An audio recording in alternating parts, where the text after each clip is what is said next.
America, Wisconsin is known as America's National Park of Speed. On Friday, it was a very wet and rainy park. Yesterday, it was a pleasant and dry day. Today, day 3 at Road America, it is absolutely stunning as we are ready for round 11 of the Pirelli GT4 America Sprintx Championship, race 3 on the weekend at this absolutely amazing facility. Hi, everybody. I'm Greg Creamer, joined by Calvin Fish, Ryan Marine, as always, down in the pits and on the grid for us.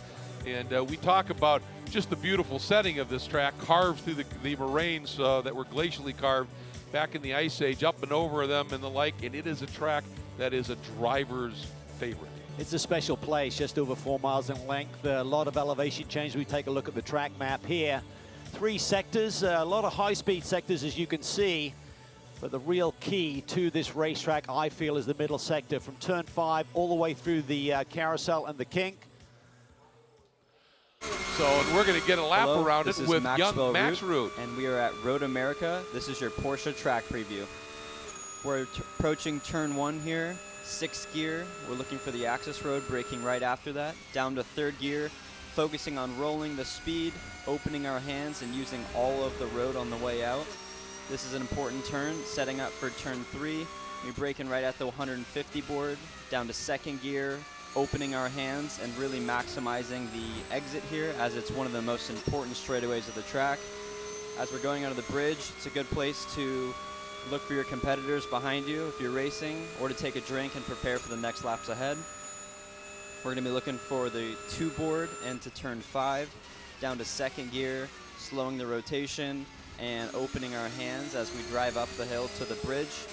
We're going to be braking right under the bridge, down to 2nd gear, and opening our hands to set up for a fast sweeper in turn 7. Small breather on the throttle, but back in it quick. All the access road here on the way out.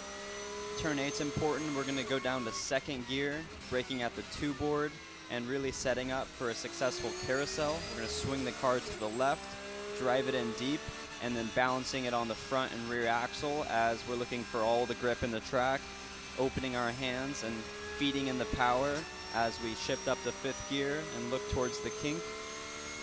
We're going to be just taking a small breather at that 100 board, but staying the throttle committed on the back straightaway here, up to 6th gear, really setting up for a successful Canada corner. It's a difficult part of the track. 3 board down to 2nd gear, opening our hands for a successful rotation and out of the corner. As we approach Billy Mitchell, small breather here, just like the kink. All the access road on the way out, and 14, one of the most important corners. Be slow on the way in and mega exit to set up for a successful straightaway. Thank you. That was 4 miles, folks, that fast. This place is wickedly quick. As the field's setting out for their lone formation and pace lap, and then we will go racing for 60 minutes. It's a Sprintx competition, so there are 2 drivers.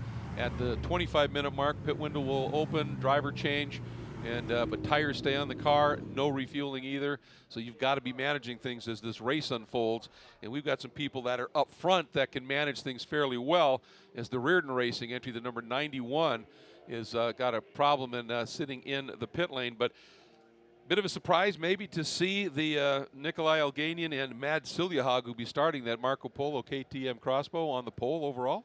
Well, it's a great little race car, and handling is certainly pays a premium around this racetrack. We talk about the high-speed sectors we're looking at here, but when you come down to turn 5, that middle sector is where this crossbow is really, really strong. So they're coming off a victory here yesterday. Bit of a surprise maybe, but it just really showcases that this new car, the 2020 crossbow, is really a good match in this GT4 field.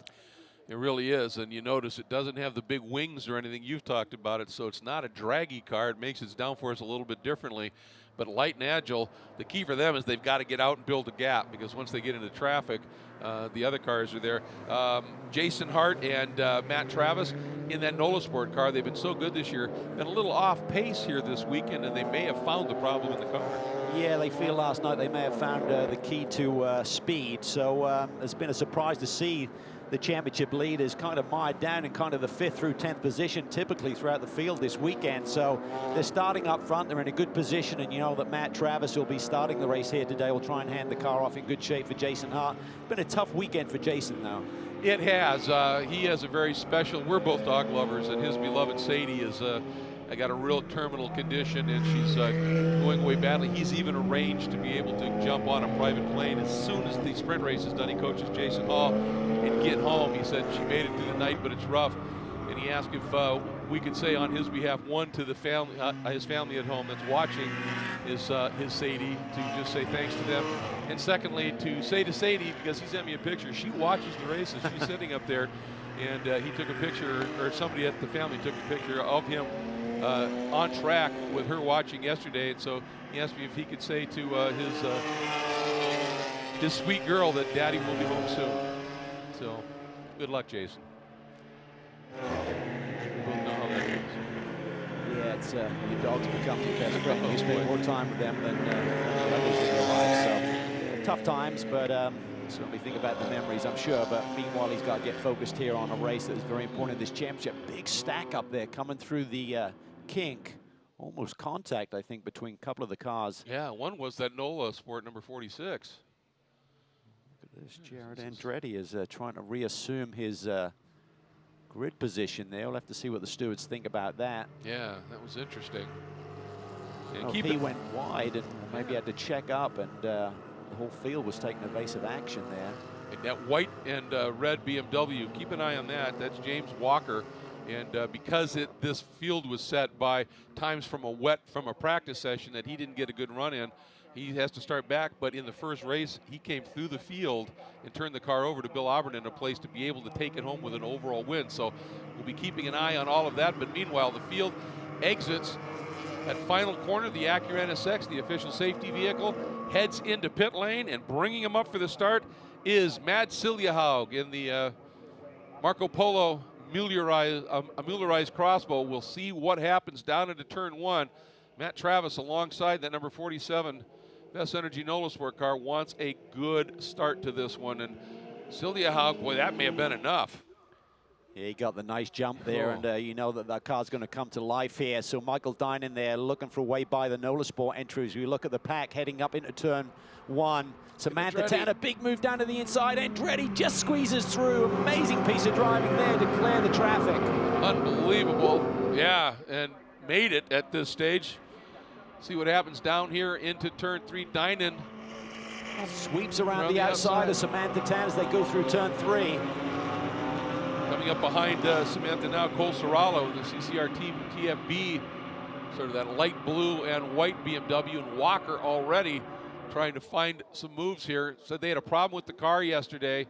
Once he got in it, he said he was 2 to 3 seconds off the pace he's been running all weekend. He said, we think we found it. He said, as he often does, you'll know when we do. We're watching for him here. And, there he is down at the inside of the NOLA Sport entries. They climb the hill, the red and white car, BMW middle of the frame. James Walker Jr. going forward, their second win of the weekend. They won here on Friday, so close, got past on the final lap yesterday. Yes.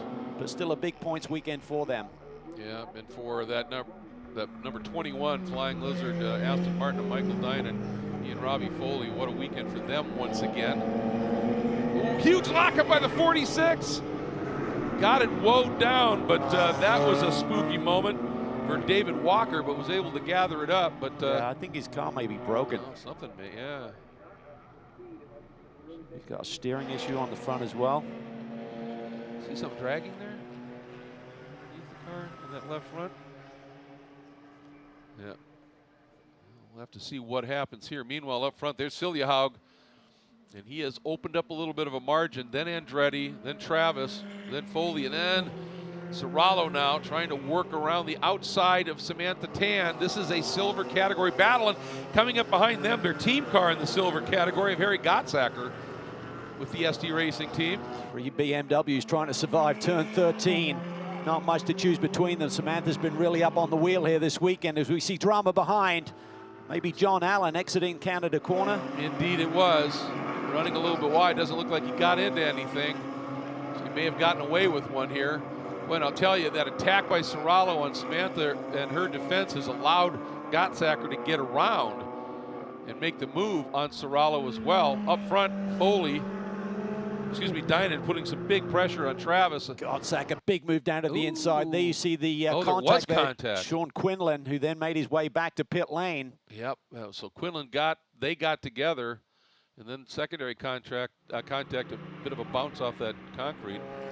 Up front now, we're looking at the battle. So it's Celia Haag from Jared Andretti. Then this battle between Michael Dinan and Matt Travis as they plunge down the hill. When Dinan got through, he's got to defend big time here.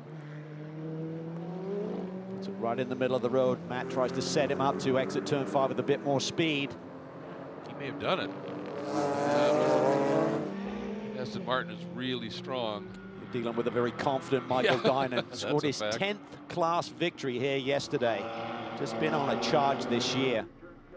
Yeah, it's been a remarkable season, but lest we forget, Matt Travis is a very quick AM driver. We'll be thinking of the big picture as well about that championship. Cirolo really deep on the brakes there.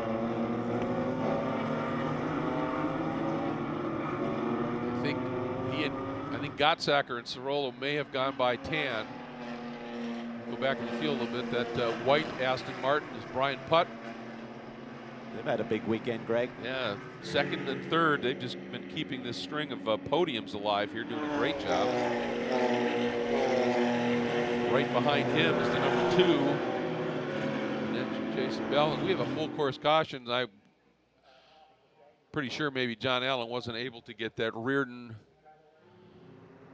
Mercedes moved. And that's one of the up. There he is. Partial track blockage.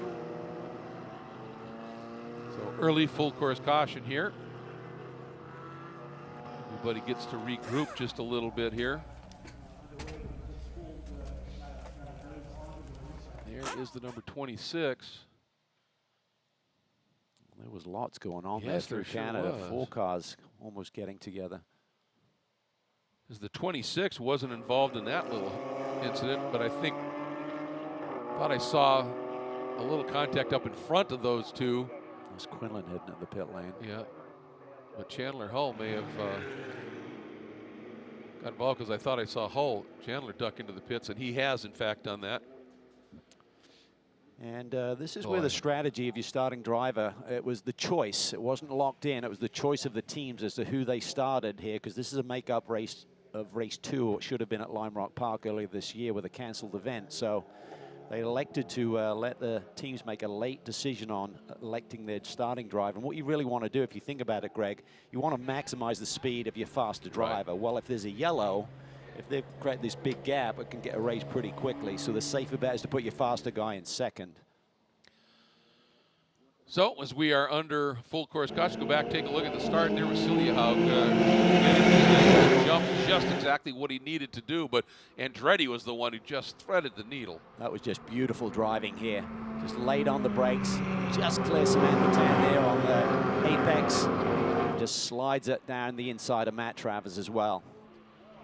Down into turn 3, you can see Dinan rolling the outside as well.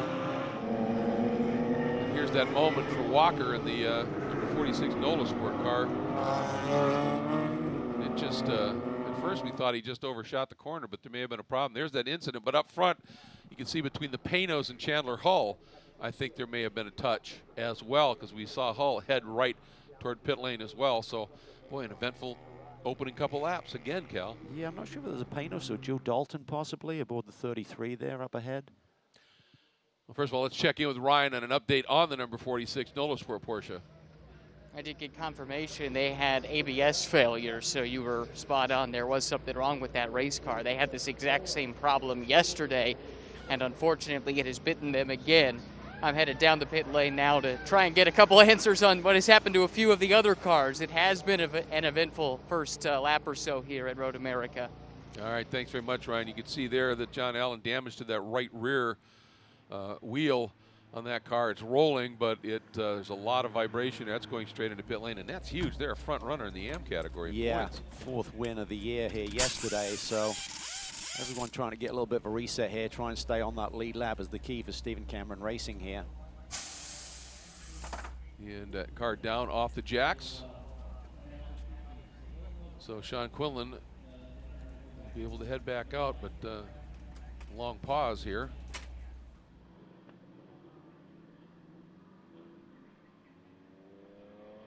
You know what? I think you're absolutely right. That might have been the Reardon car that Hull was with there. That number, the initial car they ran on the weekend, the 191, was involved in a big incident in the first race, and weren't able to run the second race, but then took essentially the sprint car that Jeff Burton runs and got permission to run that here today. So that's why we're watching the 91 as opposed to the 191. And lights are out. It's been a hectic weekend, Greg, as we're trying to stay up with the comings and goings of the teams and switching chassis and technical issues. Yeah, it has been a busy one for sure. So now Siljehaug has got to do it again, and he's got Andretti on his 6. And Jared Andretti, we've talked about it many times. I'm not sure there's anybody who gets up on the wheel as fast as he does. No, he's going to be looking to try and grab the lead here. And this is for the silver class lead as well as the overall, so it is important. Yeah, absolutely. Bringing him up. Wait for the stride to be able to make a move as Mads takes off. Oh, that was a nice little jump. That's a small engine, not a lot of power, but it is a turbo, so if you get it in the right power band, it can give you that little bit of a torque squirt, and he's using it. Oh, Andretti thinking about it. Really important for Andretti to get him soon here. Pulling off drivers left there as they climb the hill. Have to wait and see if there's a technical issue on one of the race cars, but yeah, there it is. Oh, it's Aaron Vogel. Hood has come up. Saw this yesterday for Whitmer, which cost our silver championship leader a result and the points lead, I believe, yesterday. Absolutely, yep. Tried to get it fixed himself, but was just a problematic. Look at Andretti. Big run. Trying to use that speed, that straight line speed of the McLaren. When he takes it around the outside, he's going to run out of road there. Yep. Lucky to hang on to the second spot. He was going for it, right? Sure Total was. commitment. Yep. It was pretty cool. You don't expect anything less from Jarrett. That's his MO, but that has allowed Dynan right there and has allowed Siljehaug in the part of the track where this car is going to be really fast, that crossbow. So important for him to keep that lead and then get into this middle sector, as you said, Greg, where it really shines. And Matt Travis fourth in the bright yellow liveried Porsche. There's Jared Andretti, that window world. You see on the side of the car, check it for Andretti. That is a foundation that Jared's dad, John, who passed away this January from colon cancer, created to raise awareness of the importance of early colon cancer screening. The Special Ed family, they're running that foundation logo on the side of the car. Here's Siljehaug. Boy, he did just what he needed to do. Yeah, he's built a big gap here, so that should take the pressure off. I think he's got the lap time and pace to maintain that lead right now, and he's not got no pressure right now from Jared Andretti, who's really having to defend rather than attack right now. Who said Michael Dyner's just been on a tear this year with the switch to the Aston Martin chassis for the Flying Lizard Motorsport team. He's had a collective 10 victories on the year between sprint competition and Sprintx with Robbie Foley, who will share the car with here today. Tell you, we've been of the Gottsacker-Whitmer pairing. Even Harry's been saying that Nick has just been an animal and a beast this year, but Gottsacker has driven a brilliant opening few laps here and has himself solidly in 5th overall, 3rd in silver, and is staying with this group in front where Andretti and Siljehaug are running in silver as well. CCR having another great day with the number 25 car, Cole Sorello, very much in the mix, and Tim Barber, when he takes over, he's been very impressive here this weekend with his pace. You see Charlie Belluardo right there. A little bit of contact earlier in the weekend. Looks like they borrowed a door from the BGB Motorsports team. And he's back at it, his co-driver Jan Halen. But I'll tell you, Samantha Tan, Charlie got around her, and Samantha is attacking on Charlie right now. Well, I just see a total different mentality with Samantha. She's willing to fight now and really get feisty with these other competitors, and that's going to really pay dividends over the course of the long championship season. Yes. They're very much in the championship hunt as well themselves, particularly with their teammates having issues yesterday. And right at the back of this little group right there, that red and white BMW of James Walker, he's doing it again, coming up through the pack almost into the top 10 here. He'll, of course, be turning over to Bill Oberlin. But let's get right down to Ryan Marine with an update on, well, a few of those cars that we saw come down pit lane. I'll tell you what, it's been a busy start to this, so let's try and clean up some loose ends. We'll start with what happened just a moment ago with Aaron Vogel and the Flying Lizard McLaren. Evidently, there was some jockeying for position happening ahead of her, and everyone checked up, and that caused her to get into the back of some of those cars. That car is going behind the wall for now. They're not sure if they're going to be able to get back out. A couple other things. Chandler Hull, we mentioned, was in pit lane. He sustained some damage due to contact with the number 91. That damage was repaired enough that they sent him back out on track. Not so lucky was Sean Quinlan in the Stephen Cameron Racing BMW. That car also picked up some damage with a spin in front of it. I believe that was the 16 car that spun there. The damage evidently too significant to send that car back out, so they are done for the day. And then one note about the ST Racing car yesterday, the Whitmer-Gottsacker car that had the hood fly up. I talked to Nick Whitmer about that. He said they've had this happen before, and they're going to switch from the aluminum pins to steel pins moving forward because this has happened with a greater frequency than they would have liked. Now we see Aaron Vogel down pit lane coming to the attention of her crew. Michael Cooper, who had walked back, her co-driver, had walked back to the paddock, has just returned to pit lane, and perhaps that purple McLaren can return to the racetrack here shortly. It would certainly be great for her as well as the team and the McLaren to get use this now as a test session. I wonder if she got caught up in that little schmozzle we saw on the parade lap. Remember, they all came together just exiting the kink that had been right around her grid spot. And look at this now. That's Walker. That BMW to the inside of Jason Bell, the GMG Racing Porsche. And this would be for the top 10 here. I think look at Samantha again, looking at the inside of Charlie Belluardo and Brian Putt.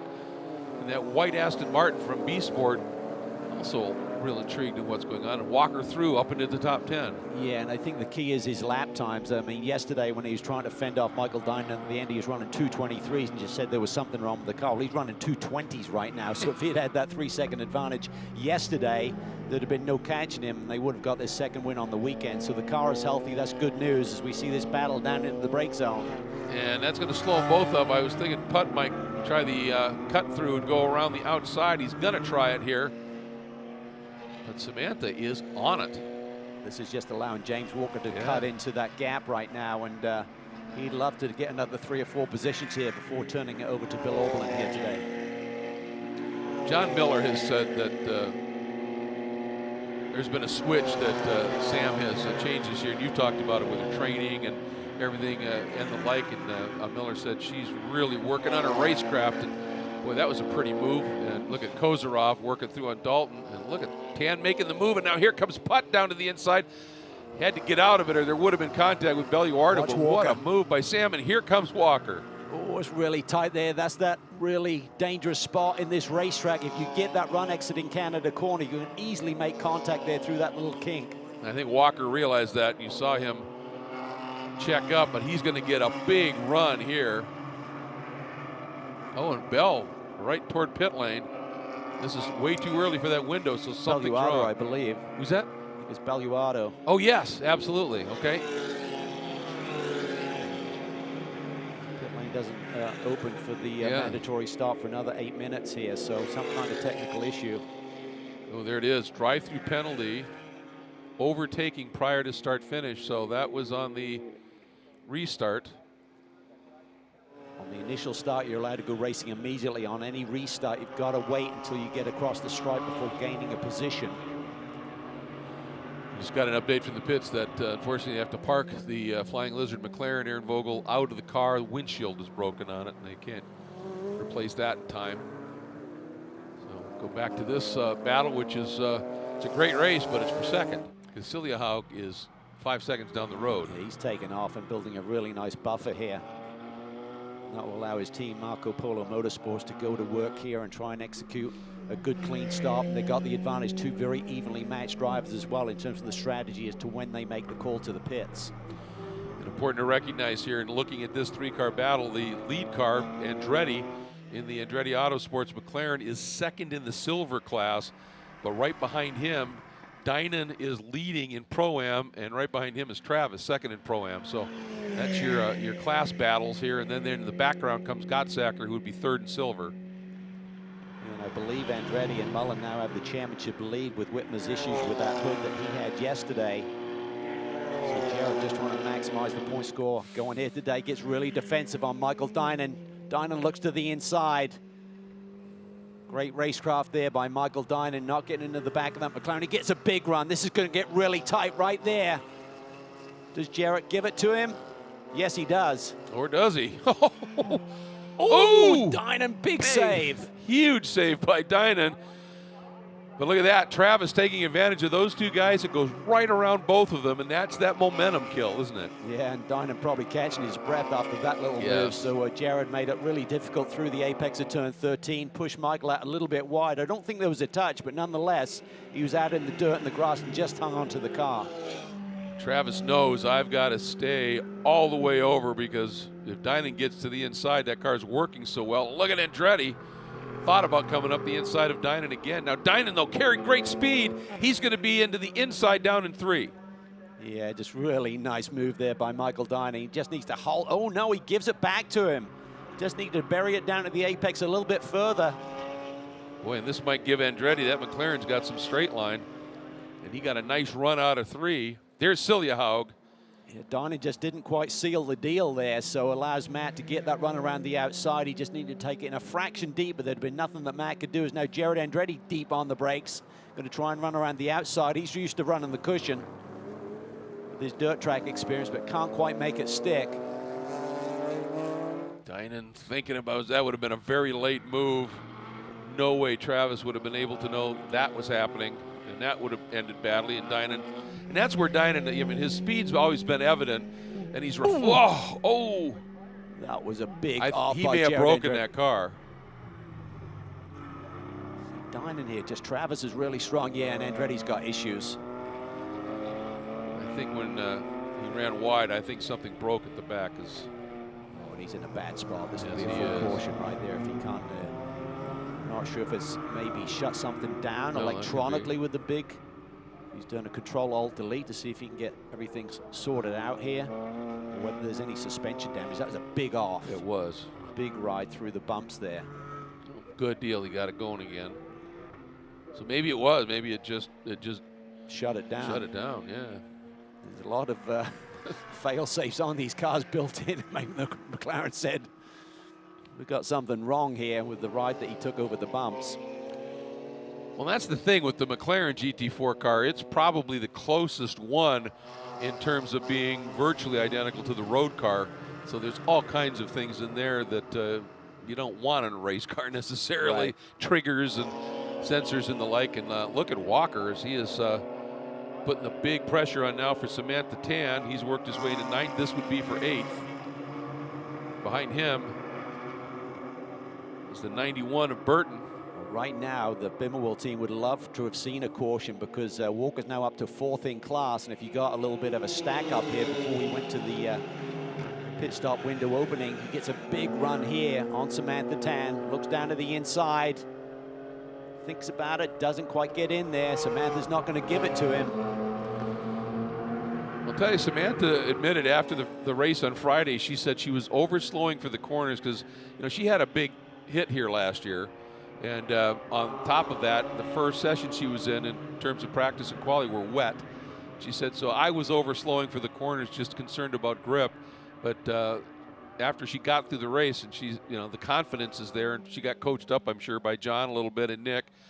And she is carrying plenty of speed into corners right now. But speaking of carrying speed into and through corners, let's watch some of these moments here with Jared Andretti. This was down in the Canada corner where he just takes the middle of the road, and then watch here as you come off the corner. Michael Dinan gets a big run on him. And it looked like he was just going to about clear him, but then Jared, as you know, he's such a hard race. He just stays to the inside there. And I think there might have been a little touch. You can see a little smoke there, so that pushes Michael Dinan out wide. He just keeps it together. Matt Travis then gets the run and sweeps around the outside to claim the position. And then here's the moment for Andretti. Watch the violence of this moment. Boom. Oh. Yeah, and I think that just sends the electronics crazy and just shuts everything down. So we thought initially it may have been a suspension issue, but he just pulls it over to the side of the road, shuts everything down, refires it up. He's back on his way. And down right now, outside of the top 13 overall. We'll have to see what they're able to do. Meanwhile, Travis now, second overall, leading in the Pro-Am class. Dynan right behind him in the Aston Martin. Going to be really close when that pit stop window opens to see whether Celia Haug is going to just miss that opportunity to be the first one in. Certainly these cars right here in one more lap will be within that window where it opens up at 35 to go. And we need to make quick mention here, a brilliant drive by Jeff Burton and that Burton Lumber Reardon Racing Aston Martin we're looking at right here, who's right on the back of Walker.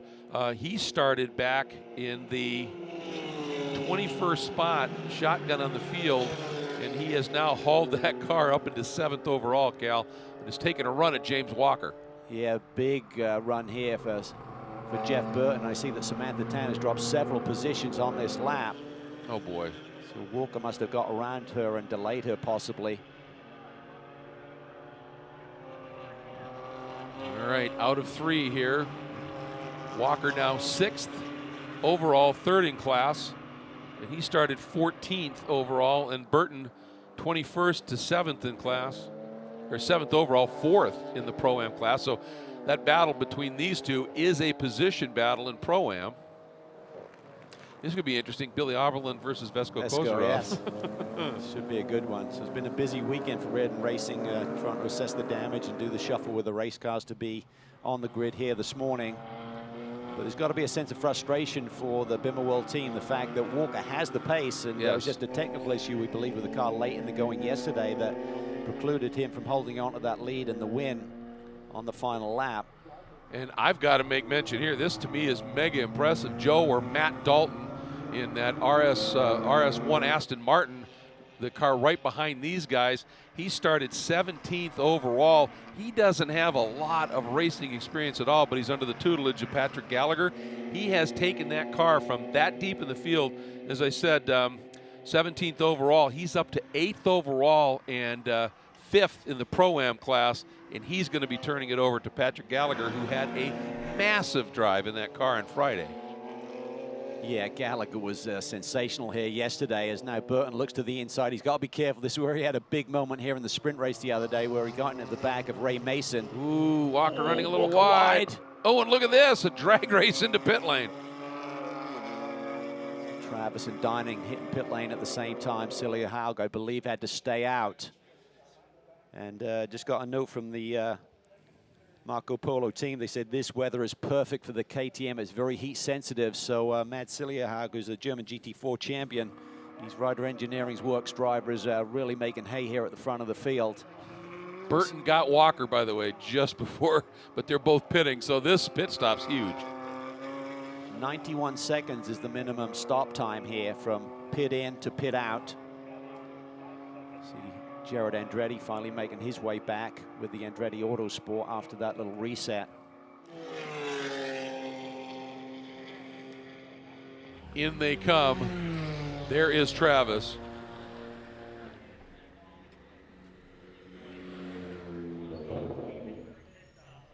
And there goes Jason Hart climbing on board, and Jason's sort of the in-house driver coach and mentor for this NOLA Sport team, and he also has lots of private clients, one of them Jason Hall, who's coaching in the sprint category. And he, of course, works very closely with Matt, who the team lovingly call the world's fastest accountant. And there is Robbie Foley. Boy, talk about getting your stop done and having time to spare, huh? Yeah, very efficient there. So he takes off. Ooh, this is close. Yeah. And let's so see. Pretty equal pit stops. We'll see how close they are to that minimum. Travis 9/10 outside it, and Dynan to Foley just over a second. So that's about 3 car lengths right there as they get back up to speed. Keeping an eye on some of these other stops here. Here comes Oberlin. It looks like they were able to jump the Reardon car. And they've already used up their, so they nailed it. They had already used up their joker. Good point. You're only allowed to be underneath that minimum stop time by up to 1 second once per weekend. They call it the joker time. So they needed to be over 91, and they did a 91.3. Dalton to Gallagher, a 91 flat, Cal. That's a stop. That's as good as you can get. Oh, boy. Gottsacker to Whitmer. A little under, but they've got their joker to use. It's a staying out. And Travis DeHart, a good stop too at 91.9. Problem with this strategy, by keeping Mads out there, if there is a caution, suddenly you're going to erase all of that gap. So we see a battle right now between Gallagher and Oberlin down into turn 5. That's Vesco and Oberlin, and then Gallagher right behind him. This could become a 3-car when Vesco is relentless. He's not going to be intimidated by Bill Oberlin's profile and success rate over the years. Not at all. And we know Vesco, I mean, he's a wickedly fast driver. And these Aston Martins are just really strong at this track as well. The BMW's good, but these Astons really just seem to have something, don't they? It's just a great package. Seems to work every single racetrack we go to now, as all of the teams are gradually getting their arms wrapped around it and figuring out the setups. Vesco will try and keep the heat on Bill Oberlin, but he's had quite the week. Yes. Bill is an absolute master of management.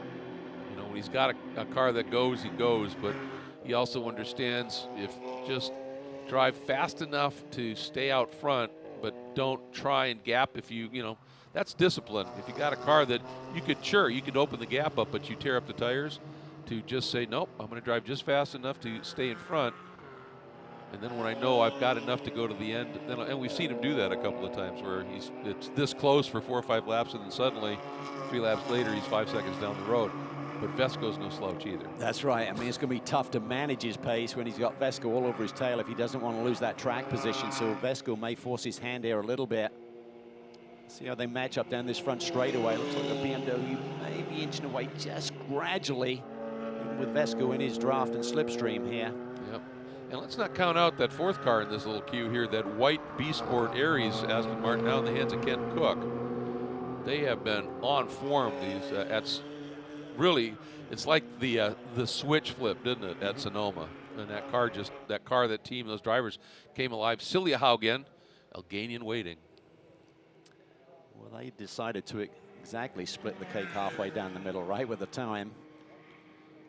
Right at the halfway point in this race, 5 minutes left in that pit stop window if anyone hasn't made their pit stop yet. And you just have to be on pit lane. You don't have to have completed the service entirely. So Oberlin really deep on the brakes there. Runs a little bit wide. You could see him kind of stretching the gap to Vesco into the brake zone, but couldn't quite keep it together. So he's in certainly very deep there. And let's get down to Ryan with this stop. The last of the front runners, perhaps the last car period to make its way to pit road. It is the Muellerized Marco Polo Motorsports KTM. Mads Siljehoug with an outstanding stint. Nikolai Alganian getting himself strapped in. Got that big win yesterday, coming off of a frustrating race on Friday. A race that Nikolai described as the most frustrating of his career. You see the hood, the driver cockpit canopy slammed shut on that car. The car is fired, and they are sitting a really smooth start for the Marco Polo team. Yeah, we've been speculating about would that bonnet, the whole thing coming up and all that, you know, would that make it difficult to do the driver changes or not? They've been just spectacular this year, and we're keeping a close eye on this because they got that 91 is now, all right, 92.2, not bad. Yeah, you don't want to cut it too close. If you have a healthy lead, there's no point in risking anything for a few tenths there. So there you see everyone cycling through. So Nikolai Alganian will maintain the lead of this race. And now you got Jason Hart there giving chase, followed by Robbie Foley. A little bit further down the racetrack, you got Bill Oberlin, as everyone now has completed that, chased by Tim Barber. There's a look at Jason Hart on board that Vest Energy machine. And here they come at this stage. Oberlin hanging on over Kozarov, but Gallagher and Kenton Cook are closing up. He's got 3 really fast Aston Martins behind him, Bill Oberlin does, to try and fend off here as he goes down to try and chase after the leaders. And in that number 46, that car's now down a lap after that early stop. That's Walker on board, and nice job there. Recognizes he's down and that this is a big battle, but boy, did that help out Oberlin. Yeah, it really did. And now Patrick Gallagher is heaping the pressure on Vesco Kozarov. Kenton Cook there keeping him honest as well. And Russell, yeah, Russell Walker doing a nice job just letting them go through, and the battle is on here. And we talked about that. We've seen great drives this weekend, but one of the best was Gallagher's in Friday's race, and from deeper in the field. And I mean, a huge, huge job by Matt Dalton coming up through the field. That was the best drive I've seen Matt put in. Gallagher, a little bump and wobble there, and look at Kenton Cook thinking about the outside, then thinks better of it. Yeah, Vesco's having to get pretty defensive here to try and keep these Astons behind him, and that's allowing Bill Auberlen to scamper away a little bit. Takes the pressure off him. He can just focus on his lines and hitting his marks and trying to chase after the cars up in front of him in his class, which would be Hart and Foley. They're pretty healthy. I mean, they're about 10 seconds down the road right now, so a lot of work for Bill Auberlen. Not sure he can do it on pace as it gets really feisty here into the brake zone for Canada corner. Look at Gallagher piling on the heat right now. Kenton Cook gets a good run. Ooh, that's tough right there. Gallagher gives him the lane, which is so important. Side by side through 13. Gallagher just clears him. Boy, that was close, but that's respectful racing, isn't it? I was just being aware. Yeah, I mean, smart. just great drive there by Patrick. Exactly. This is all for 6th overall, or 7th overall. Auberlen has it right now, but we're not seeing a lot of the number 25 BMW of Barber. Tim Barber's been quick this year. Ooh, look at big Gallagher. late move there. There was nowhere to go with it. Kozarov just protecting that inside lane. And here comes Kenton Cook with a big roll of speed through turn 1. Well, if these guys can survive not making contact, I'll be amazed. Kenton down to the inside. How tight do you like it? Unbelievable. And Vesco flirting with the difference between defensive and blocking there. And the whole thing, for those of you who may not be real familiar with this, the rule, and I think it is the best rule in terms of what differentiates defense from blocking, is moving in response to the car behind you. And you can take any lane you want, but if the guy behind you moves and you move in reaction to him, that's a block. And you Look get what this one battling warning. is doing, Greg. It's allowing Auberlen just to look at check this. out. Oh, he's up and over the curb. Amazing there wasn't contact there. Yeah, this is just cut and thrust at its best. Ooh, big bump there by Gallagher. And Cook had to choose sides on that one. Cook's potentially the fastest car of the 3. He's just trying to figure out a solution to this puzzle in front of him.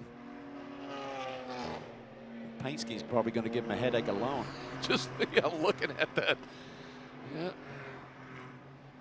Dalton, a big Eddie Van Halen fan. That graphic scheme is an homage to the Frankenstrap that Eddie made famous. Matt Dalton is a fun guy. He really enjoys life in general and loves this racing thing, but it's great to see that team rebound from a very difficult weekend out in Sonoma. So they're really on pace here this weekend. Great to see them added to the battle. Yeah, 3 straight DNFs in Sonoma, and boy, they responded beautifully. They're having a huge engine overheat issue, and they finally figured that out. And it's looking good here. Oh, Vesco, a little bobble there, and Gallagher got a run, but Kenton really getting a run. Pause for a moment and get ready for turn 1. Deep breath, deep breath. Here we go.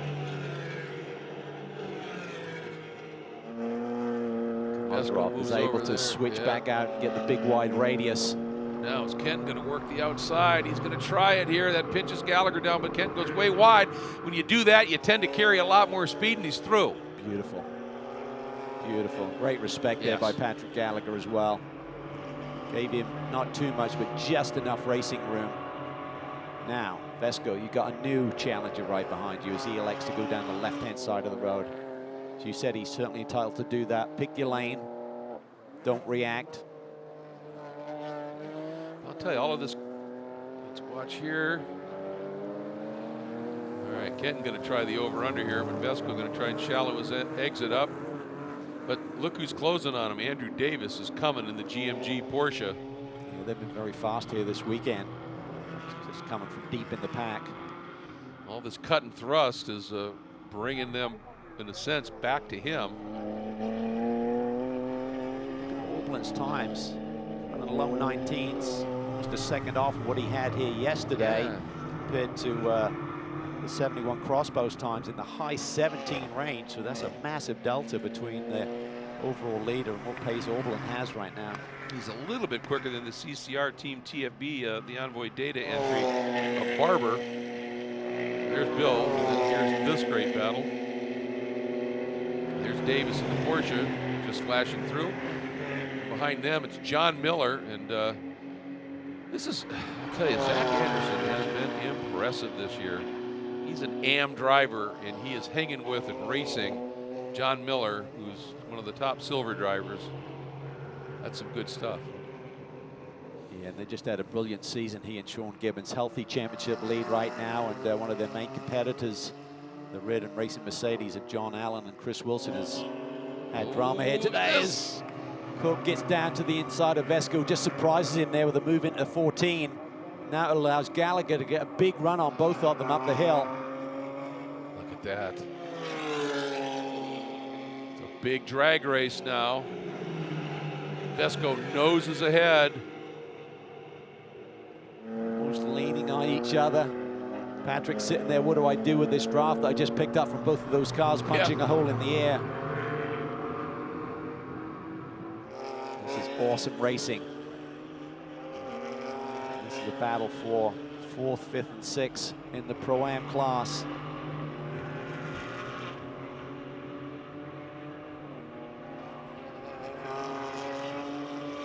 This is great stuff, and there is Davis. He's down to the inside of Russell Walker. If he can clear him, an opportunity.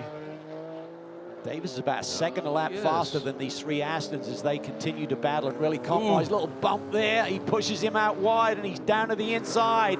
Vesco is not going to like that one. I think Gallagher wasn't liking the fact that Vesco kept shifting in that braking zone, and he'd done it enough. And these guys are hard-nosed. Davis has taken advantage of this, and we see a bit of bodywork fly through turn 6. Yeah, I'm not sure who that came off of. If that's the under panel on Kozarov's. That might be. Rear Venturi there. So there is Kenton Cook. And Davis got through on Kozarov as well. Yeah, he was flying. He was catching him in a hurry, and he was just aided by that little bump and run in turn 5. And for Gallagher, the fact that he's got Davis behind him and on Kozarov might not be the worst thing in the world right about now. Yeah, I think if Kozarov gets to Gallagher, I mean, he was getting pretty defensive, so I think what Gallagher did was pretty legit. Let's take another look at it. So as Cook has got the position, and then Vesco just protects the inside, then bump, bump, bump. Just pushes him right there at apex. Under tray part there. I wonder if this is the piece that flew once he got into it broke. Turn 6. Yep, you're right, because it broke as he came up and over that curb and had that big bounce. And that will upset the handling a fair amount, obviously. Sometimes it's weird. It can almost, not sure dynamically whether it takes away any drag as well. So we'll have to see what sort of straightaway speed he has, but certainly a wounded car right now. Davis had that advantage, but now that Gallagher's got clean air, let's see what he can come up with. Big battle here, though. Robbie huge. Foley has caught Jason Hart. This is for position in class and points implications to be sure. This is for the lead in class as well. Yep. Alganian leads overall in silver. This is the lead battle for Pro-Am. And Kenton Cook, with all of that dueling between Gallagher, Davis, Kozarov, and the like, has jumped to about 3.5 seconds clear of that group. So this is a hugely important battle here. Oberlin's third in Pro-Am, but 3 cars back of these guys. So Foley here looking for his second win of the weekend with Michael Dinan in Sprintx competition. They had a really good run going here on Friday, and unfortunately had a technical issue where the car just shut down on Michael Dinan entering the kink. Otherwise, they could have potentially be going for the sweep of the weekend as well. Very much of the curb that Jason Hart is comfortable running there on the approach to the kink. He just want the biggest radius you can create going through that corner. Very demanding and challenging high-speed section of this racetrack. A little bumpy here under the brake zone for Canada. It's just fun watching drivers of this caliber in an out-and-out duel like we saw with that battle with Cook, Gallagher, Davis, and Kozarov. It certainly seemed like the Nola Sport team have turned the setup around Yes. overnight. Jason Hart's car a lot more competitive here today. Foley right there, and this is going to be interesting. That's really close. It's a matter of who's got legs here. Looks like that Porsche, at least midway down the straight, finds just a little bit of room. Michael Dinan there in the back drop there, just taking a breather, looking at the monitor, seeing what his teammate can do. Michael looking for his 11th victory on the 2020 season. Yeah, it's just been a massive year for him. When you think about the points chase, this is really big here, Greg, because there's a big point swing between first and second to 7 points. So you're not only gaining 7 points yourself if you maintain the position, but you're taking 7 away from your challenger as well. That's a 14-point swing, obviously. There you just saw the overall leader, Alganian. This is back to second place. It was almost 10 seconds at the line. Foley looking way to the inside. Wasn't close enough to do anything, but just trying to Phil Mears do what he can here. And these guys are a good 8 seconds clear of Whitmer, who's got a little margin on Barber. Oberlin's closing on Barber. Not by a lot, but he continues to take a few tenths here and there. Be a good rebound, though, for Whitmer and Gottsacker, Yes. because of the problems yesterday. It allowed Andretti and Mullen to get a big jump in the points, but they've had their issues, and they're down in 5th in class right now, so could potentially gain a bundle back.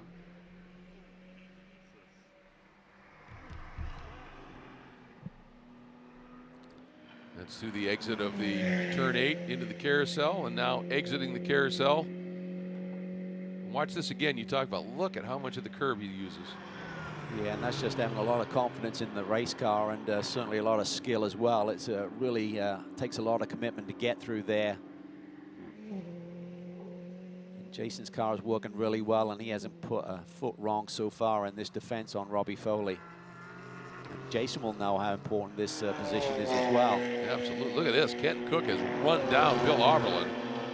Just haven't seen the lap times today from Oberlin with that race car, so it looked like the car was better suited to James Walker, but I wonder if something that just develops over the course of the race, because we saw Walker struggle for pace late in the race yesterday. Obviously, Bill, he is finishing the roll here today.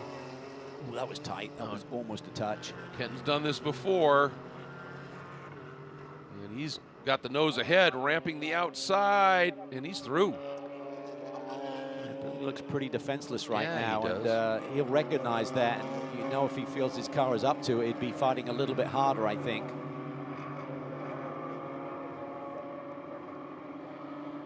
Everybody pushing hard, and I think that was the Gallagher-Davis battle that ran wide at 14 and went right over to the wall. And look at Billy close, though, near the end of that straight. That BMW does have some legs. The M4 is really strong here in a number of hands. Ooh, Cook, bit of a slide. There's Barber that they're, as we said, closing on. And Kenton Cook's speed, I think he's going to run down Barber fairly fast. I don't think he's going to need some help to get to that group up front, isn't he? Yeah, the next position in his class is Hart and Foley, who are about a dozen seconds down the road. And Gallagher hanging on right now over Davis. Those guys are in their own serious mano-a-mano little battle. Vesco Kozarov, despite, we believe, losing that piece of bodywork, is still hanging tough there. Hasn't lost too much ground to that battle. He sure is. And here's John Miller and Zach Anderson. Wanted to make a comment about that number 7 car.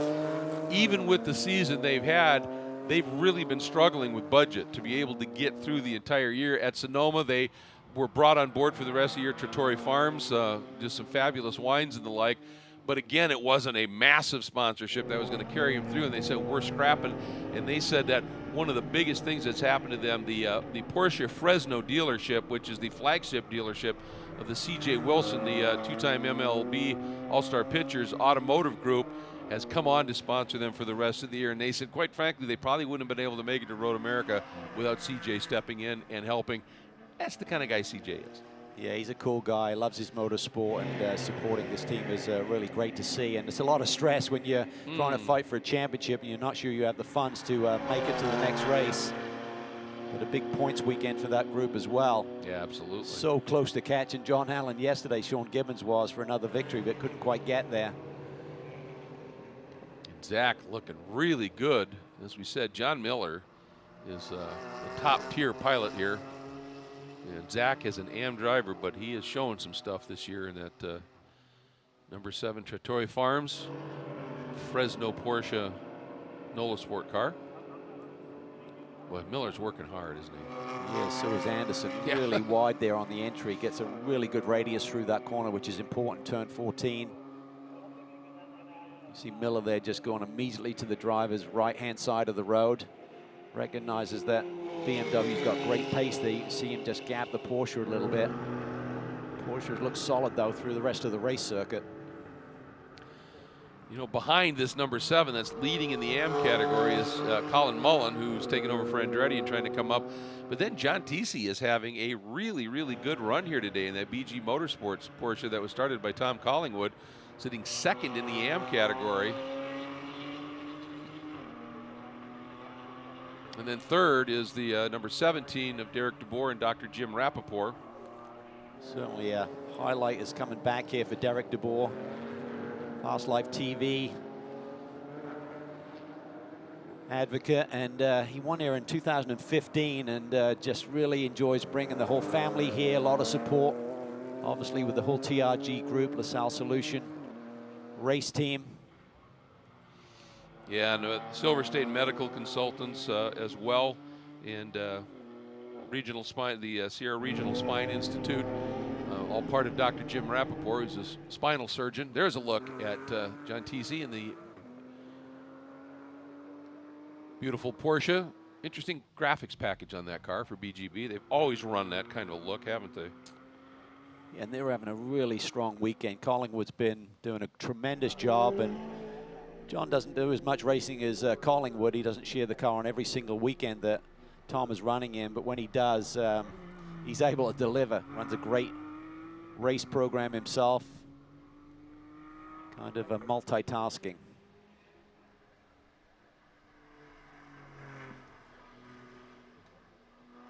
Rolling speed through the carousel.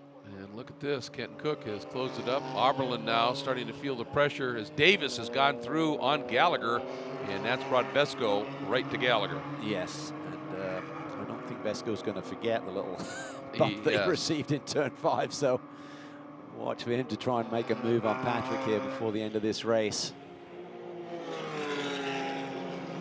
Patrick eases away just a bit here. Andrew Davis closing in on Oberlin. He actually posted a note on social media last night. He said, I'm kind of tired of looking at the taillights of Billy Oberlin disappearing down the road. And meanwhile, Robbie Foley has got around for the lead in the Pro-Am class, around Jason Hart, and has taken off a little bit. Well, Jason mounted an absolutely superb defense, but that Aston Martin is just hooked up here. And Jason doesn't want to be giving away. That's a 7-point swing right there. With the problem for the 21 and Jason looking big picture, you'd rather get second place points than end up wrecked on the side of the road. At a certain point, you got to go big picture, don't you? You do, and if Robbie was putting the pressure on, you can't afford to risk getting taken out. So Robbie's made the move, has taken off a little bit, and then it's up to Jason to really evaluate what sort of pace he has here for the final minutes of this race. But it is a big swing, but certainly the retirement for the Flying Lizard car here on Friday really gave Jason and his teammate Matt Travis a big bump in the points. There you see the move, Jason trying to defend, and Foley just sets it up perfectly and gets the run off of turn 5. Pretty tight there, and Jason's willing to just give it to him. So let's see how quick Foley starts to open that margin up. He's definitely driving away. Now, for these guys, then there's almost 11 seconds back to anybody else. That's the margin they have here. Running second and third overall. Nikolai Alganian continues to lead for Marco Polo Motorsports. But the mularized crossbow. There he is. Cullenmar Architects help out on that car, and that's Nikolai's full-time employer. And not only do they support the car and the program, they also basically let Nikolai take off when he needs to go racing, and that's a great partnership to have. It's a big sponsorship to have, right? You bet. Yes, indeed. There's Foley in that really dark blue. I'm not even sure what you call that. There's navy blue, but that's even deeper than that. Look at this. Gallagher now has run down Bill Oberlin. As they head down, Gallagher looks to the inside. 8th overall. This is a class position battle. Oberlin 5th in class right now. Gallagher 6th. It's quite remarkable that this car, Walker was very quick in the 82 Bimmer World car early in this race. Now Oberlin is struggling just as Walker did late in the going yesterday. So I'm not sure if they have something that's going bad late in the going, whether it's heat related or shock going bad or something, but just doesn't have the pace right now.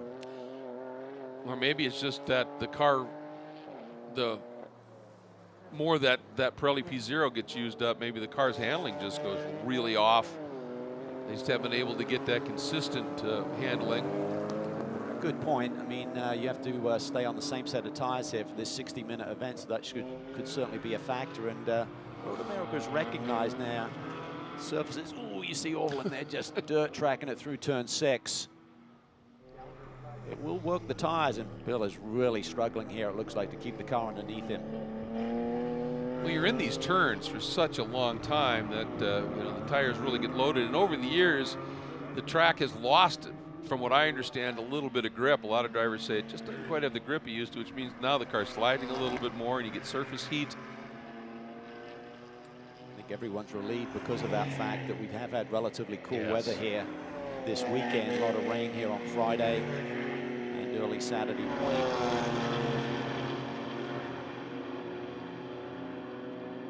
Bill so far up to the defense on Gallagher. And Vesco right there. Watch out. Yep. Just waiting.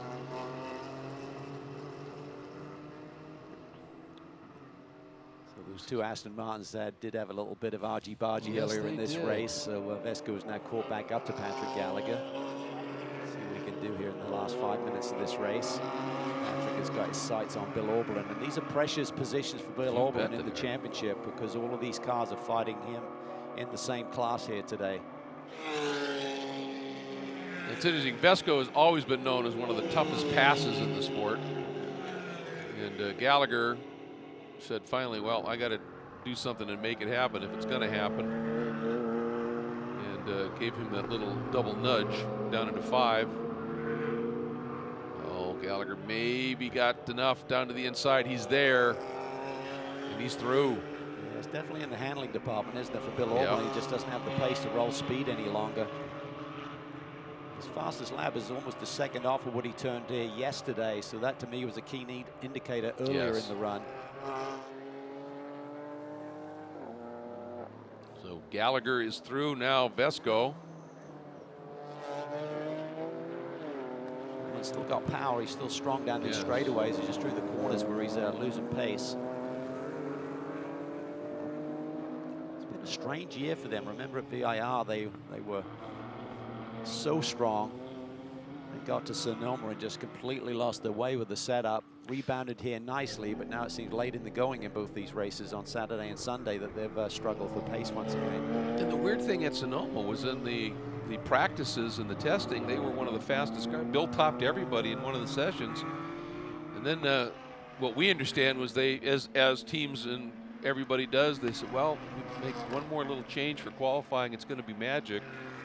And they completely lost the plot. Yeah, lost their way, couldn't regroup. And it's like many things in life, you start chasing things in the wrong direction and they get further and further away from your target. Vesco rolled some big speed through the kink that time here. And Bill's going to defend on him. See what Vesco does here in the brake zone.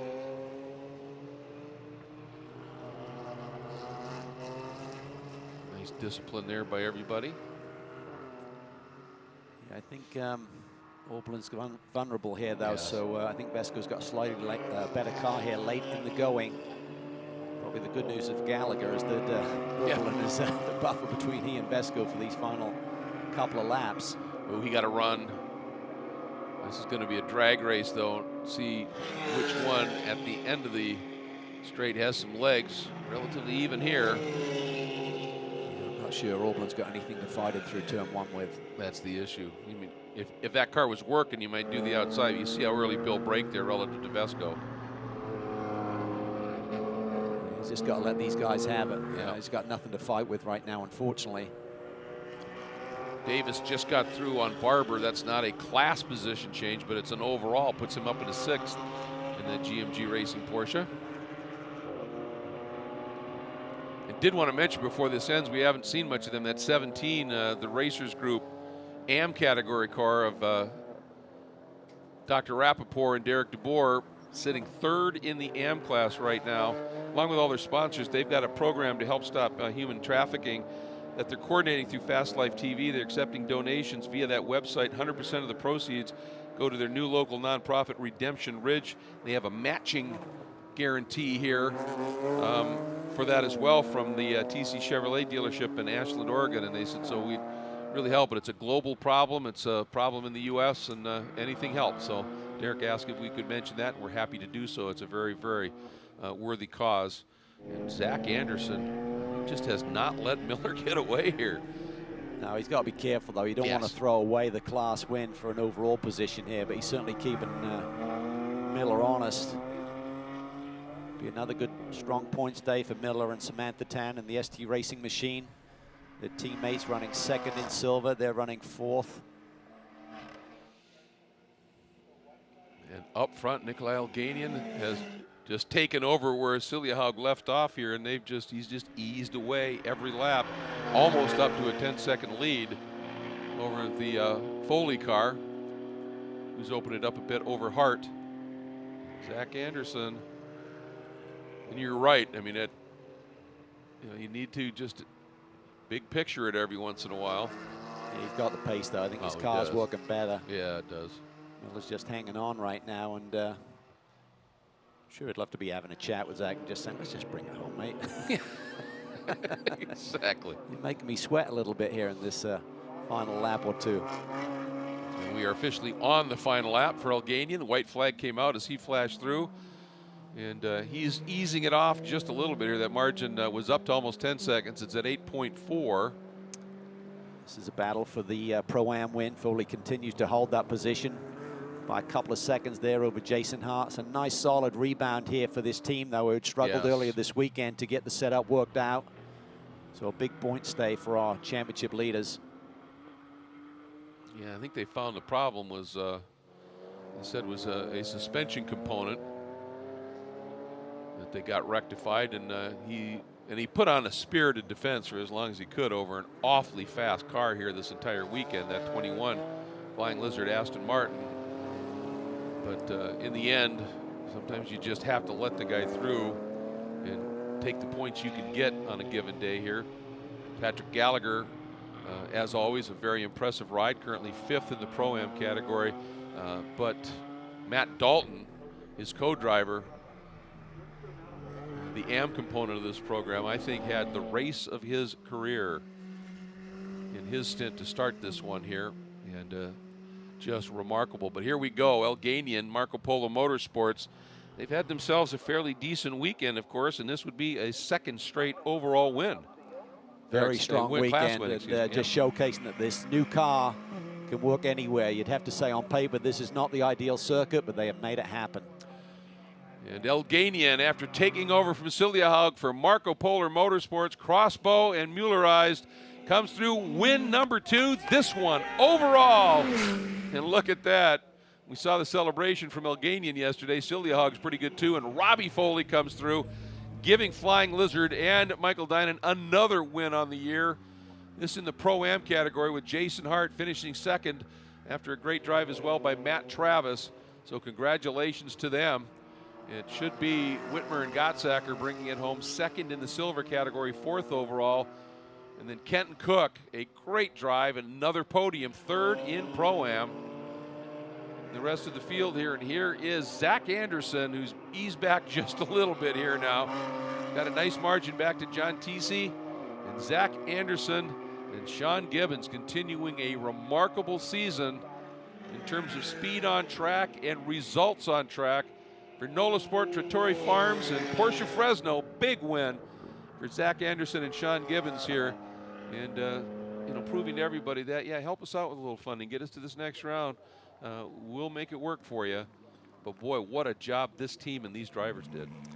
They did. I mean, I think it's probably the surprise of the weekend, actually. We know how good both of the drivers are. We know this car can be certainly very strong. And with that, Matt Sillihow gets the CrowdStrike fastest lap at 2:17.980. And that's really making a statement. If this car can win here at Road America, you gotta feel it can win anywhere right now. Well, I'm looking at that. The next fastest time was Foley at a 2:18.9. I mean, that tells you how good this car is. And make no mistake about it, both of the drivers in these cars, I mean, Sillihow is essentially a factory driver for Ryder Engineering, which is the company that builds the GT4 version of the Crossbow. And Nikolai Alganian, we've seen him over the years and watched him progress absolutely beautifully. Up the hill we go here, and that's the recovering number 37. I think that's the Chandler Hull and Toby Grahovic TAC Energy BMW that issues early in the race. Tough day today for Chandler. It really was. Involved a couple of times, so he'll have to dust himself off this lunchtime. And so here's a look at the overall provisional results. And again, you can see that margin. Alganian driving smartly at the end and preserving and bringing it down. But then Foley and Dynan, this is Michael's 11th win on the year. Unbelievable. Across the two GT4, Pirelli GT4 American category, Sprint and Sprintx. It's been just a stunning season. And for Jason Hart, you know, Matt Travis was racy early, that opportunistic move when he went around the outside and the like, but Jason recognizing, look, I can either continue to fight this and maybe end up in stuff somewhere, or I can take second place points, and he's a smart enough guy to figure that one out. Yeah, Foley just had a bit too much pace, about 5 or 6/10 advantage there, so that's tough to defend from for the amount of time that was left on the clock here today. And for Kenton Cook, looking at that, best lap time in that car was a 2:18.85, which was second fast lap in the race. So Kenton Cook and Brian Putt again, this weekend he looked really racy. And this is a team that is really, I think, starting to show they're capable of. Then Davis and Jason Bell for GMG Racing, 4th in Pro-Am, 5th in Pro-Am. Gallagher and Dalton, and of course for Whitmer, you mentioned that rebound after that big issue yesterday. It's a big second place for them. It is. They needed to bounce back. It was a disaster yesterday. As we look at the initial start here, just gets the big jump. Did exactly what he needed to do, but Jared Andretti, a brilliant thread the needle move to go up into second spot and surprise both Travis and Tan. A big lockup here, and issue for the number 46 NOLA Sport car for David Russell. And then this moment when the AM points leader gets into the wall. And a big battle here between Andretti and Michael Dynan side by side here, through and up towards turn 13. Watch for a little brush there. Andretti just gets in the side of Dynan. He manages to hang on, and Matt Travis, though, has big steam around the outside. Yeah, it was an opportunistic move by Matt, took advantage of it. But under pressure big time here, and the return favor, and then this moment by Andretti, and that big bump count we think just somehow shut the electronics down on the car. He had to do a big reset, got it going again, but lost a huge amount of time. Yeah, that was a shame for them. And then we see an awesome battle here between the three Aston Martins, with Kenton Cook making a big move down at the inside of Vesko Kozarov. These three Aston Martins put on a show for a long time. It was great fun. Then this little tap after a spirited defense from Kozarov, Gallagher said, all right, if I have to force my way through, I will. And you can see right at that last bump, something broke in the back of Kozarov's car. And then this battle between Jason Hart, he fended off Robbie Foley for as long as he could, but it was almost inevitable. It was. The Aston Martin was just a bit too strong here today. he goes to the front, but up front overall and in silver, Elgani, Silja Haug, and Marco Polo in the crossbow win. Those are some highlights from the 11th round of the championship. And there are two very happy drivers celebrating down there in pit lane with that overall win. Look at that, looking for some pictures there. Gotta love that. It's a happy crew. Boy, did they put on a drive. And just seeing this category this year, this Sprintx has really produced some fascinating racing, hasn't it? It has. There's so many classes working together here, so there's an interesting dynamic where sometimes you're battling with a car that's not for the same class position, but nonetheless puts on quite the show. And for this team, Flying Lizard Motorsports, Michael Dine and Robbie Foley, pretty much unstoppable right now. Yeah, I'm not sure what fascinating racing is, but it's probably I like that too. Good stuff here. And boy, I'll tell you, these guys, and I think that's a really good point. This new gen crossbow, and then with the way that the BOP is being treated, to have them have this kind of a run here, boy, I'll tell you, at a track, like the next one coming up, Circuit of the Americas, with the S's and the like, where this car is just going to sing.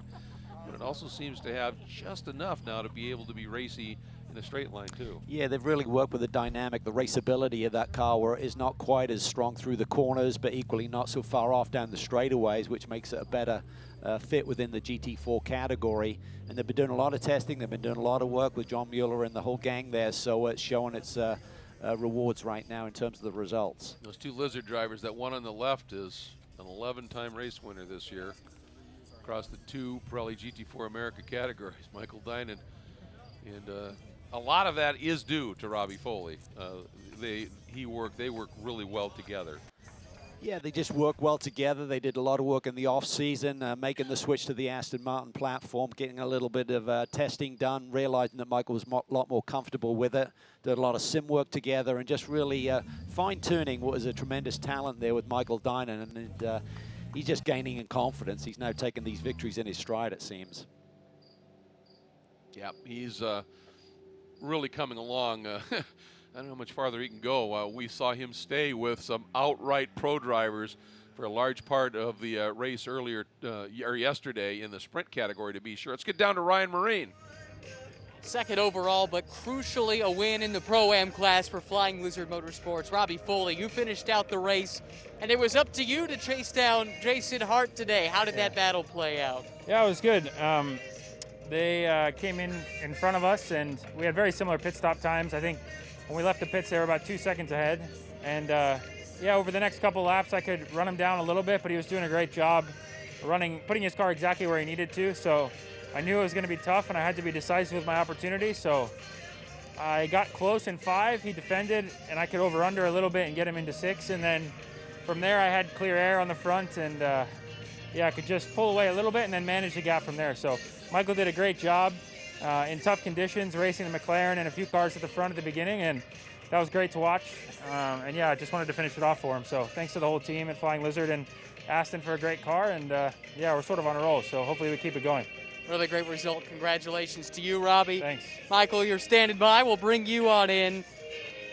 A crucial result here, yesterday and today both, after some disappointment earlier in the weekend.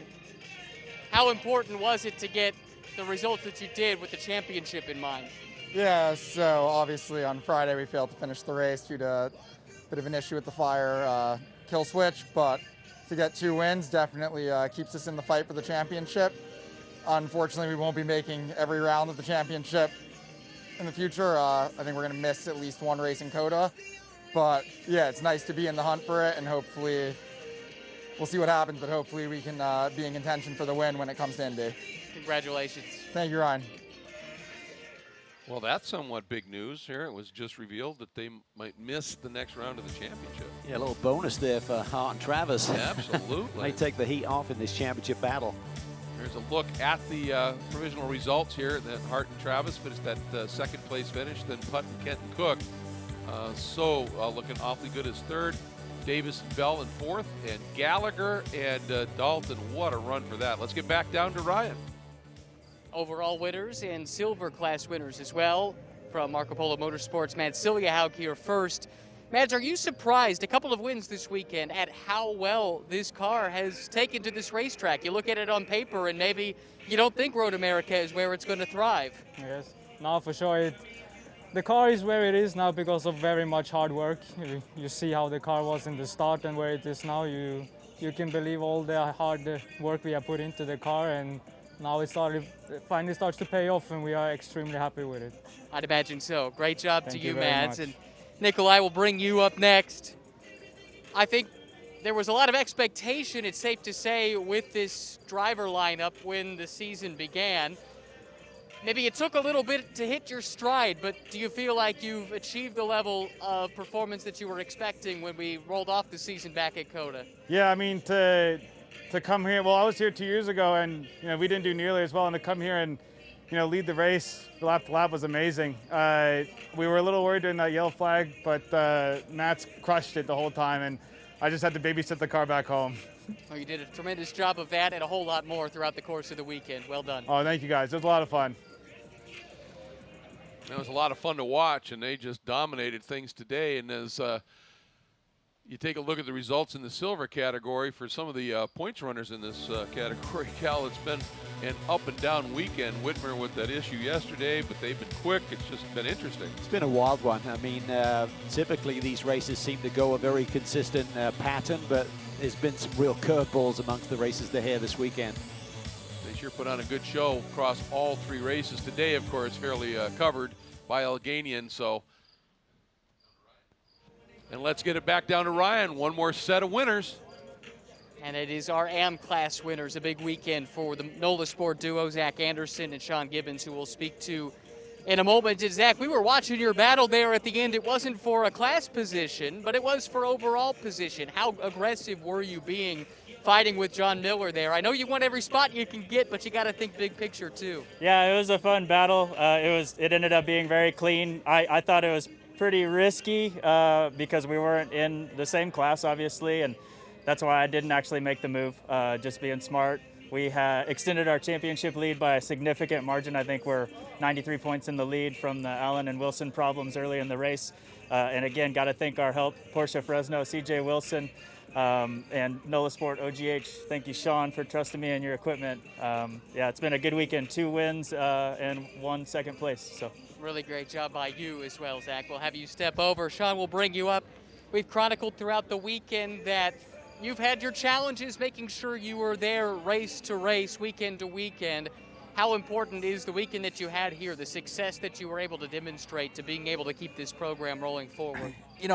I think all season that challenge has been there because of the pandemic, right? Coming in, we were good, and that's had an impact. So, the performance that the NOLA team, Zach and I have been able to put in, the progress I've made as a driver, I think all speaks to that.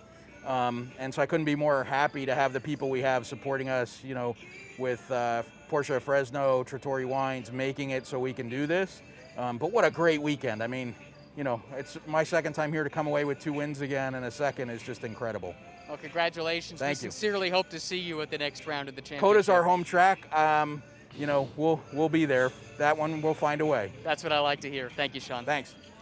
Yeah, they love racing there, no question about that. And I did say earlier that Wilson and Allen were the points leaders. I meant one of the points contenders, obviously, in this AM category, and always a front runner. But there, John Tisi and Collingwood for BGB second, Rappaport and DeVore for third, the Walkers in the 46 NOLA Sport car, and then Wilson and Allen struggling with that incident. So that wraps up our coverage of probably GT4 America Sprintx here at Road America. For Ryan Marine and Calvin Fish, I'm Greg Creamer. Thank you so much for joining us. We'll see you from COTA.